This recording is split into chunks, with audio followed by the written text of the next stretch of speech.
Assalamualaikum warahmatullahi wabarakatuh.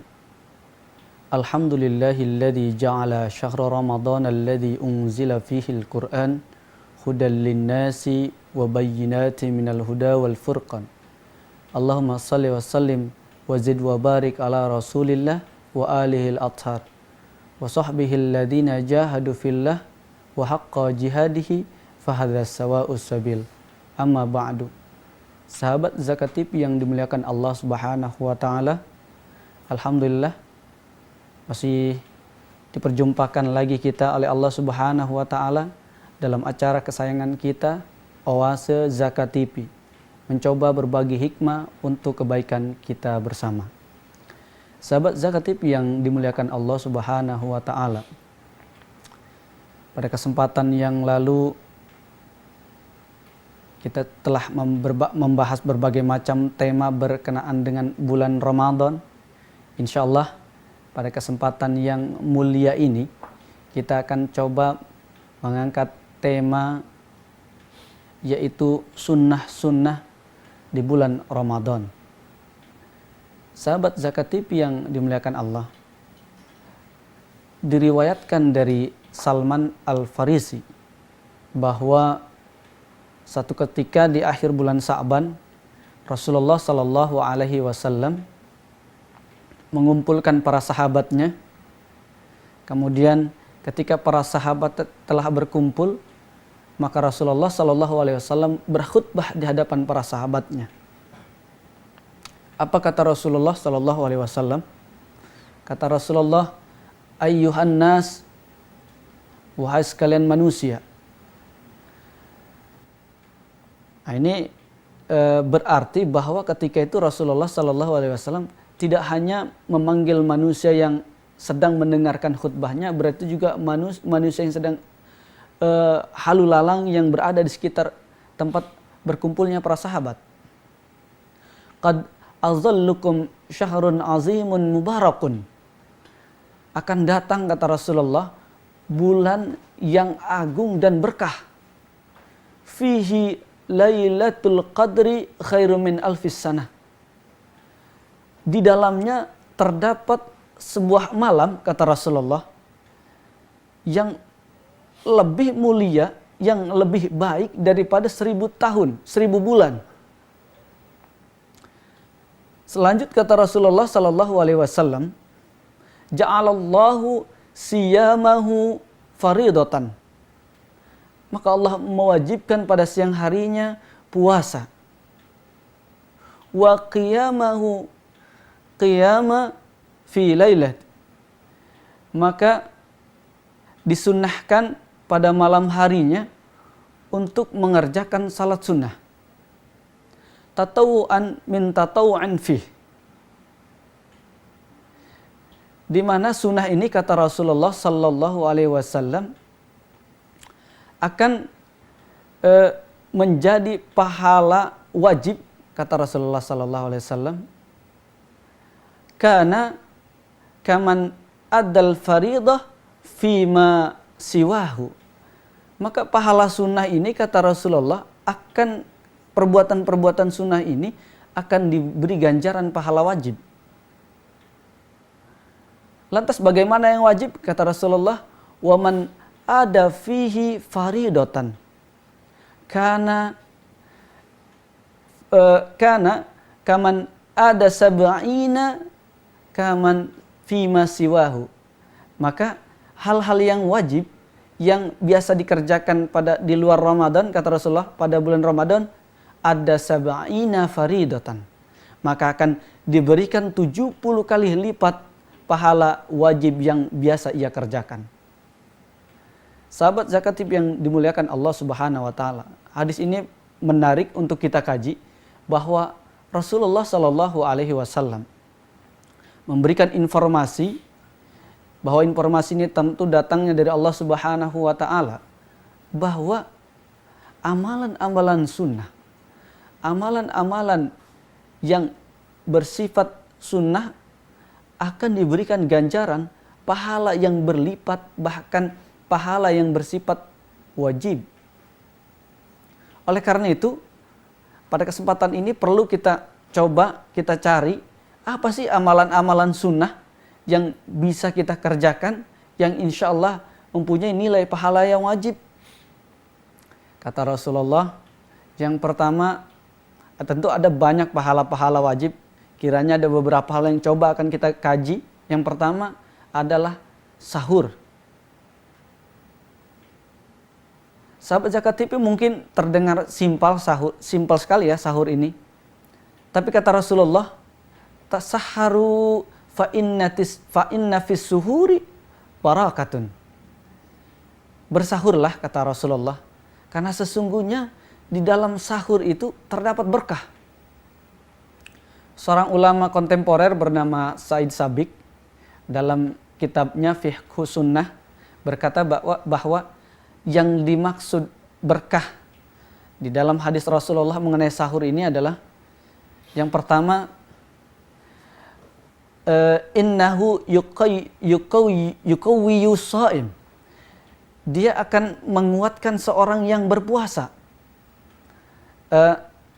Teori sederhana bahwa ketika dalam hampir 13 jam seseorang tidak minum dan tidak makan, maka tentu keadaan tubuhnya akan terasa letih, lesu, dan akan merasakan lemas. Nah, ini adalah hukum alam, hukum biologi yang tentu akan dirasakan oleh seluruh makhluk hidup, termasuk manusia. Walaupun ada beberapa makhluk Allah Subhanahu wa Ta'ala yang diberikan kekuatan untuk mampu tidak makan, jangankan berjam-jam, sehari, 2 hari, bahkan berbulan-bulan ada yang Allah Subhanahu wa Ta'ala berikan kelebihan untuk mampu menahan tidak makan tubuhnya. Sedangkan manusia tentu mempunyai keterbatasan tertentu sesuai dengan kadar bentuk tubuh, proporsi tubuh yang diberikan oleh Allah Subhanahu wa Ta'ala. Apa yang kuat yang dimaksud kata Said Sabiq tadi adalah menguatkan tubuh yang puasa. Nah, berkenaan dengan menguatkan tubuh yang puasa ini, kita akan bahas setelah pesan-pesan berikut ini.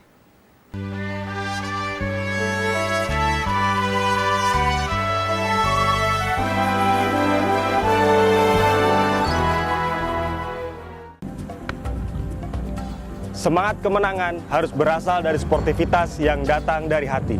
Saya Bawang Pamungkas, saya zakat di Dompet Duafa. Keluarga adalah sumber inspirasi saya. Kehangatannya datang dari hati. Saya Inneke Koesherawati, saya zakat di Dompet Duafa. Berbagi memudahkan rezeki, karena datang dari hati. Saya Ipo Santosa, zakat di Dompet Duafa. Dompet Duafa.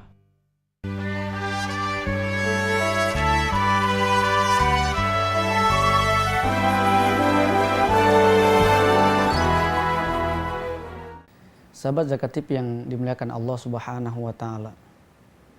Jadi sunnah dari sahur yang disunahkan Rasulullah SAW yang pertama adalah tadi sahur, bahwa kelebihan sahur ini tidak hanya terletak pada sisi sederhana kesehatan, tapi ada sisi-sisi yang lain. Sebagaimana tadi hadis Rasulullah SAW, tasaharu fa inna fis suhuri barakatun. Bersahurlah karena sesungguhnya di dalam sahur itu terdapat barokah. Seorang ulama bernama Said Sabiq dalam bukunya Fiqh Sunnah mengatakan yang dimaksud barokah pada hadis Nabi tersebut adalah innahu yuqawwiyu shaimun. Jadi sahur tersebut akan mampu menguatkan seseorang yang berpuasa. Tentu kalau kita berbicara menguatkan, ini akan berimbas kepada fisik, karena seseorang yang berpuasa akan tentu merasakan lapar dan kehausan.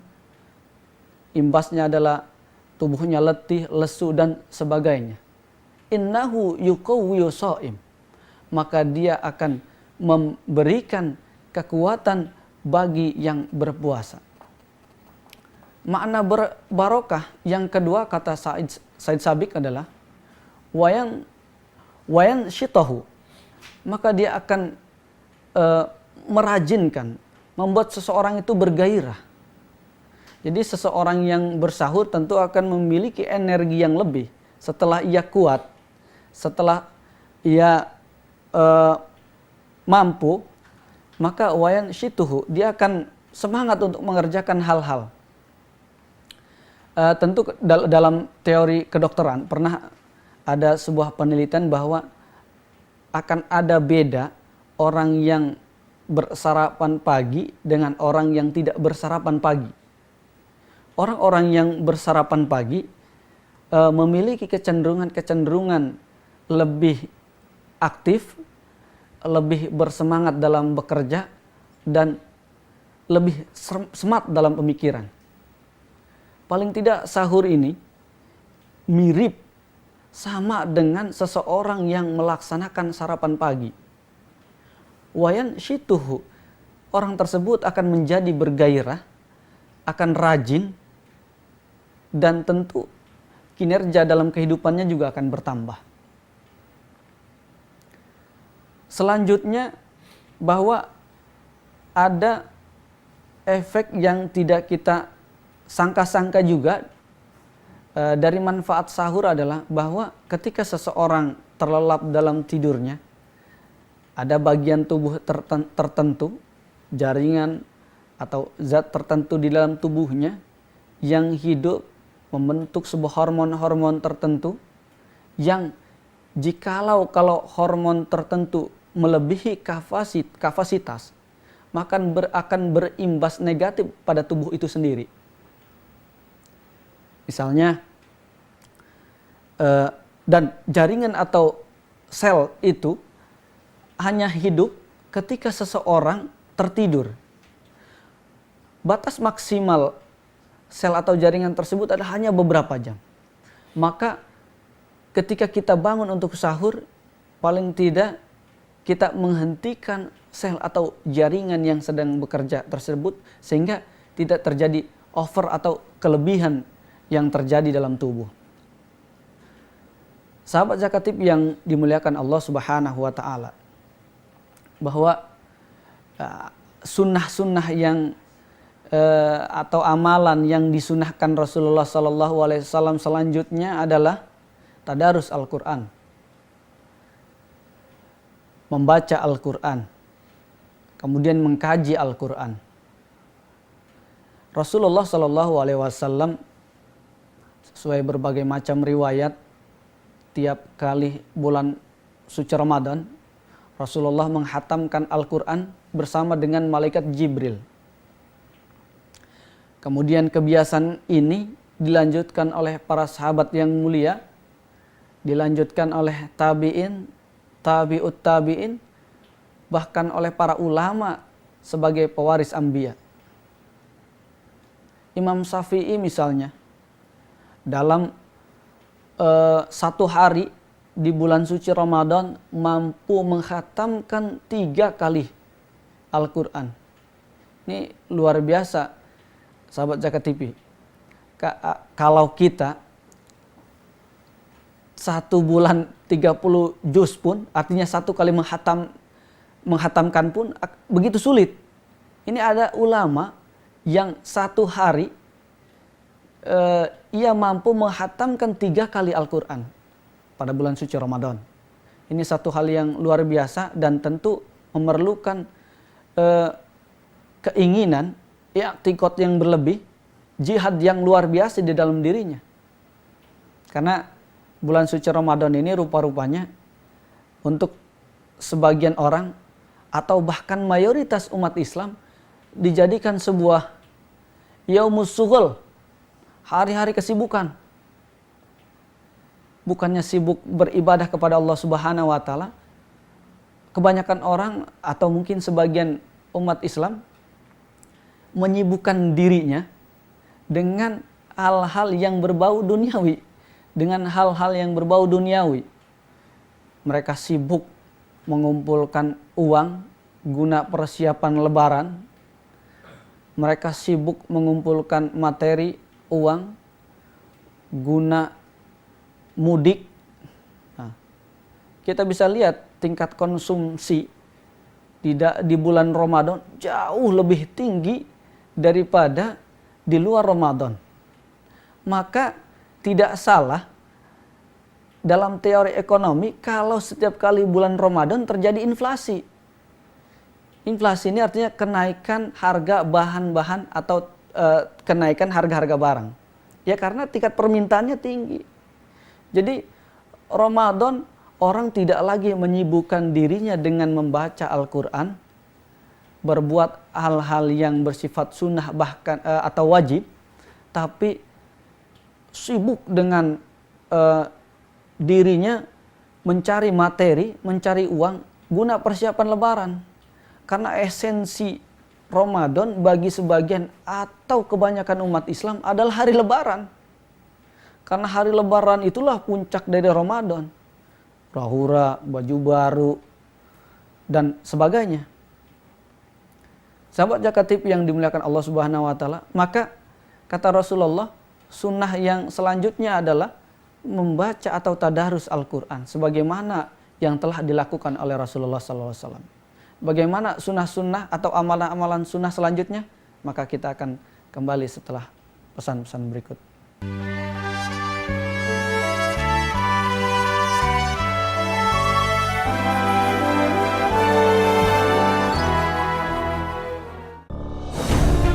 Ketika keindahan dunia merebak keselarasan, berbagi kemesraan. Ketika sejuta tangan merangkai kebahagiaan dalam kehidupan yang harmoni. Ketika zakat Anda wujudkan indahnya dunia.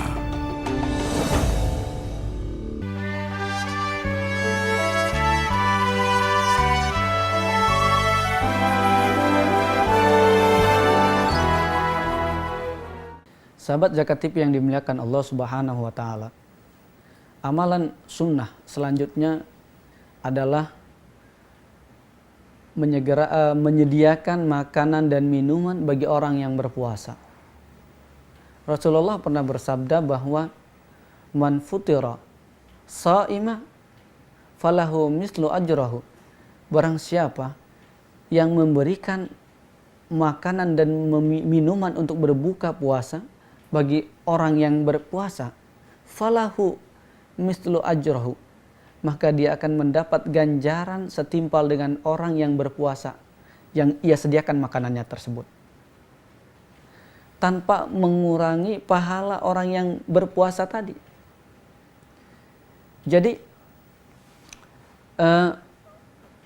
amalan sunnah yang mungkin sederhana yang insya Allah kita bisa laksanakan adalah memberikan bukaan iftar takjil lah, bahasa keseharian kitanya yang sudah memasyarakat adalah takjil, paling tidak takjil kepada orang yang berpuasa, maka akan diberikan pahala sebagaimana mesti orang yang berpuasa.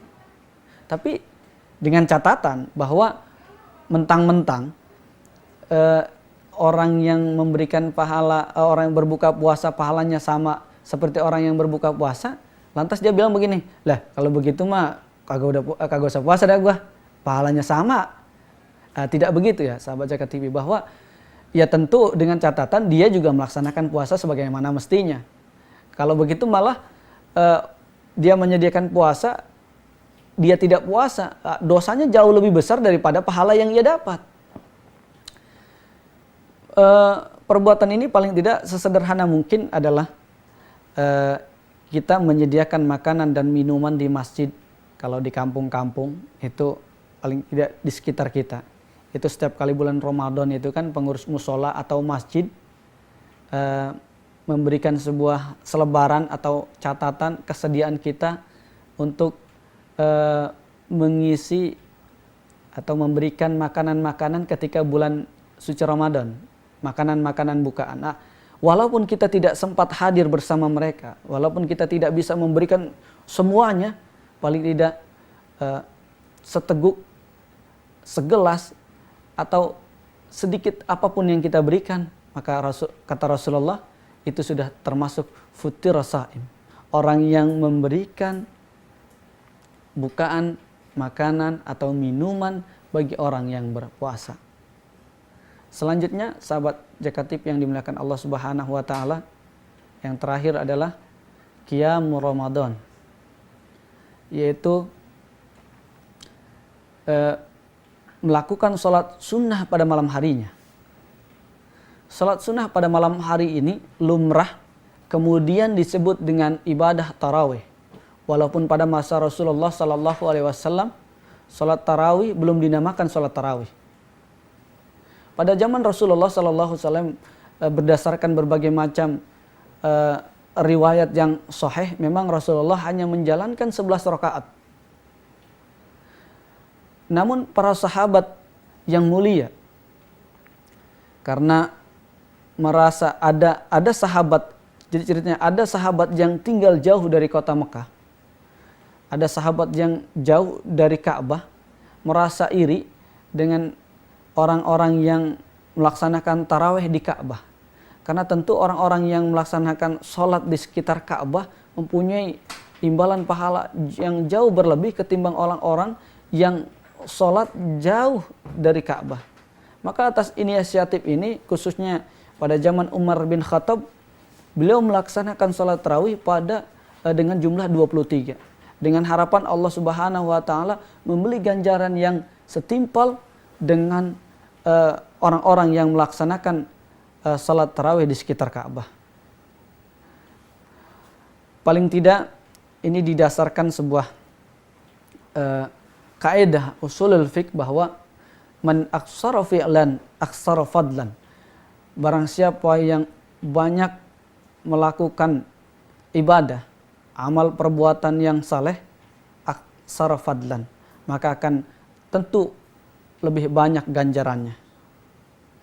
Tentu masih banyak amalan-amalan sunnah di bulan suci Ramadan yang tidak bisa kita ungkap dalam pertemuan yang sangat singkat ini.